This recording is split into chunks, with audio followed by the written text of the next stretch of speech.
4 gadu laikā esam spējuši būt vienoti un pieņemt lēmumus, kas ir nepieciešami tālākai novada attīstībai. Šajā laikā esam sastapušies arī ar vairākiem izaicinājumiem. Gan ar enerģētikas krīze, kur sākās, kad Krievija iebruka Ukrainā, mums izdevās Lapmežciemā un Jaunpilī izmainīt apkuras režīmus, ja bija radīt alternatīvas.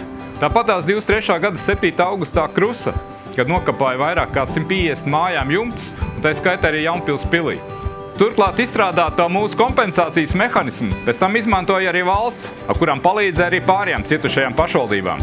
Par šiem gadiem ir bijuši vairāk svarīgi lēmumi jāpieņem, kas ir bijuši emocionāli grūti izšķirties. Gan skolu tīkla optimizācija, gan vēja parka attīstība Tukuma novadā. Tomēr, neskatoties uz to visu, mēs esam spējuši vienoties un pieņemt lēmumus ar labākiem risinājumiem. Risinājumu, kāds vajadzīgs Tukuma novadam.